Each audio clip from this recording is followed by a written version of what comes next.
Trump upstages the first Republican debate by skipping it, because him doing nothing is still considered newsworthy.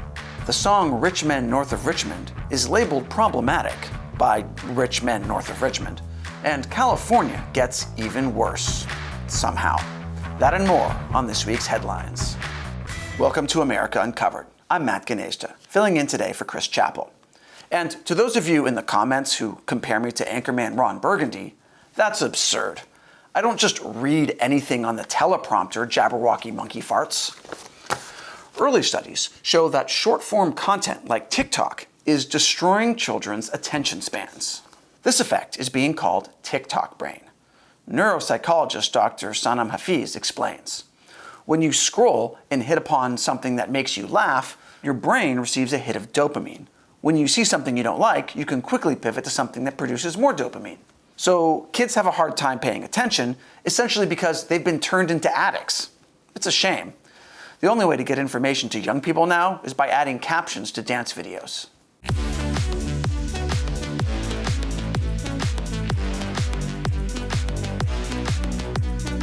Speaking of things that make you fear for the future of this country, the first Republican presidential primary debate. It took place in Milwaukee, Wisconsin Wednesday night. There are different views on who won and who lost, but everyone agrees that Vivek Ramaswamy got swarmed. Ramaswamy is a 38-year-old businessman who many polls show tied for second place with Ron DeSantis.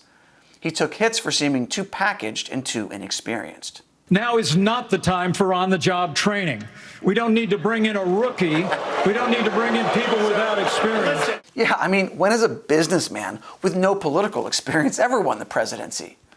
Mike Pence would definitely never work with anyone like that.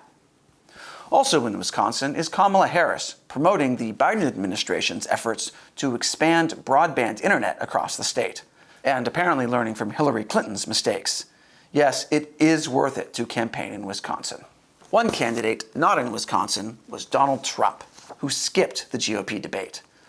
It might be because he surrendered himself on Thursday to a Fulton County, Georgia jail over election interference charges, this one being his fourth indictment. And this time, he actually got his first mugshot, making Trump the second person from Home Alone 2 to have his mugshot released. Trump, of course, is a businessman to his core, which is why his campaign has already begun selling merchandise featuring that mugshot. But the real reason Trump skipped the GOP debate, according to Trump, is because he sees little upside in debating his rivals since he has a giant lead over them and people already know who he is. And I'm saying, do I sit there for an hour or 2 hours, whatever it's going to be, and get harassed by people that shouldn't even be running for president? Instead, Trump tried to upstage the debate by having his interview with Tucker Carlson aired at the same time. And by aired, I mean on Twitter. And by Twitter, I mean Twitter. No one is calling it X. So did the upstage work? While Twitter touted the interview as having 150 million views, that's misleading, since someone who scrolls past the video and only watches a few seconds of it is counted as a view.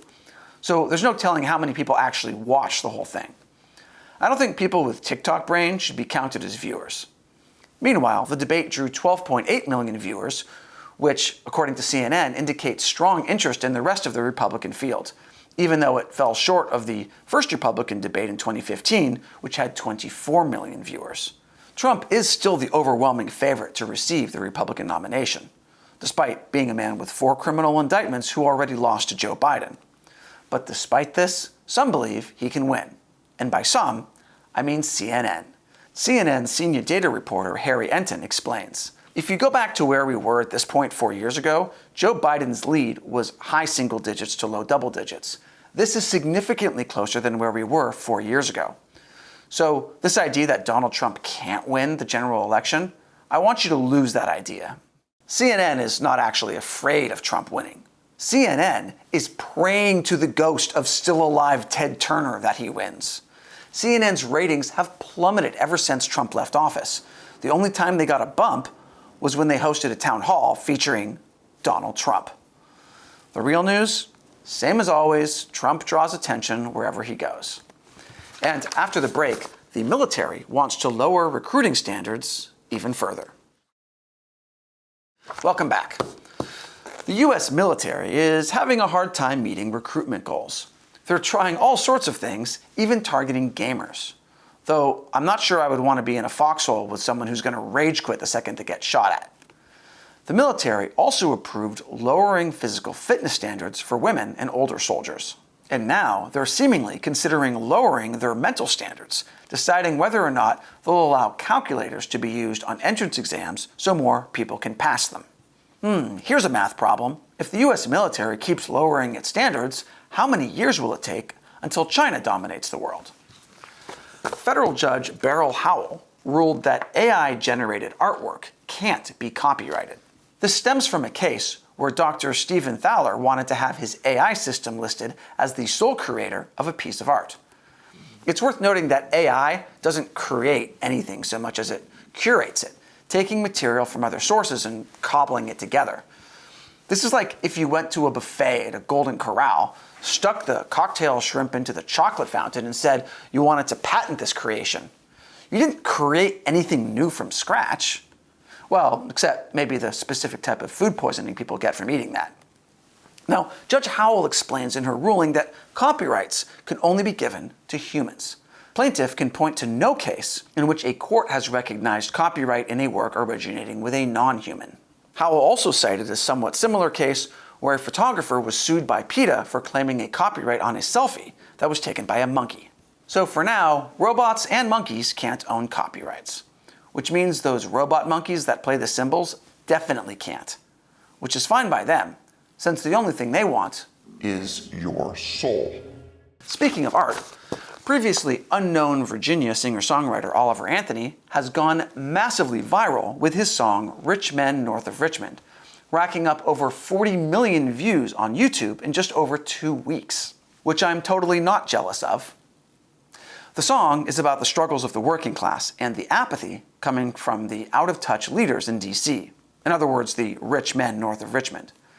Anthony explained in a video before the song was released that this was a song for all Americans, and he himself is a centrist that doesn't identify with either political party. It seems like, both sides serve the same master, and that master is not someone of any good to the people of this country. Too bad this song was praised by prominent conservatives like Matt Walsh and Marjorie Taylor Greene. It was even referenced by Ron DeSantis in the primary debate. We also cannot succeed when the Congress spends trillions and trillions of dollars. Those rich men north of Richmond have put us in this situation. So as a result of who's supporting it, this song is now seen as a conservative anthem, and it's getting backlash. A Reason article says people are taking it too seriously, and its message is too online. That's right, this song is described as too online by an online publication. That's like a movie being called Too Trashy by Oscar the Grouch. Anthony has also been accused of being a conservative industry plant, with the song being astroturfed, which would mean its success isn't organic, but is instead a massive marketing push. Because, as everyone knows, making a song go massively viral is super easy. That's why no bands that record labels pour money into ever flop. Anthony actually turned down an $8 million recording contract, saying he didn't want the spotlight. This just fueled more speculation that he's a plant and his song was astroturfed. The song is also accused of punching down, with a verse taking aim at overweight people who abuse welfare. To be fair, I also have a problem with that line. Not because it's too mean, but because the whole premise of the song is attacking those oppressing the working class. And overweight people on welfare can also be victims of a society that's let them down. So stay on thesis. Another line references Jeffrey Epstein abusing minors on his island. So naturally, Anthony has been accused of being a conspiracy theorist. Even though, Epstein abusing minors on his island is an established fact, saying it's just a conspiracy theory is a conspiracy theory. Just another in a disturbingly long line of examples of mainstream media downplaying child trafficking because conservatives talked about it. Hey, can conservatives start telling everyone they love Starbucks so we can get rid of it once and for all? And after the break, California gets hit by a tropical storm. Welcome back. Tropical storm Hillary made landfall in Southern California earlier this week. This is historic, as it's the first tropical storm to hit California in 84 years.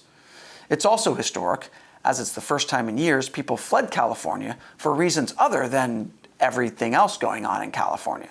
The storm brought flooding to Palm Springs and Coachella Valley, and a video circulating online appears to show Dodgers Stadium in Los Angeles underwater. But this is just an optical illusion created by the sky reflecting off the wet parking lot. Thanks to the storm, the Dodger Stadium was emptier than the stadium the Cleveland Browns play in every day. Now, aside from some flooding, it seemed California was going to make it out of the storm in one piece. That is, until a 5.1 magnitude earthquake struck right in the middle of the storm, which didn't cause any major damage. An earthquake in the middle of a tropical storm might seem downright apocalyptic if it happened anywhere besides California. What you call apocalyptic, California calls a Tuesday. Kids were so unbothered that they were dancing in the flooded streets, probably because they don't realize how often floodwater contains raw sewage. This is further proof TikTok is bad for your brain and everything else in your body. India successfully landed a spacecraft on the moon, making them the fourth country to do so besides the US, Russia, and China. The spacecraft landed near the moon's south pole, which could house large reserves of frozen water. This is the first time in history a spacecraft has landed there. It's an exciting development for potential future space colonization. I guess it's refreshing to see India be the colonizers for a change. Russia also attempted a lunar landing, but its spacecraft crashed into the surface of the moon, and the mission ended in failure. Man, if I was part of that team, I'd steer clear of Putin right now. People who upset him have a bad habit of coincidentally dying under sudden mysterious circumstances.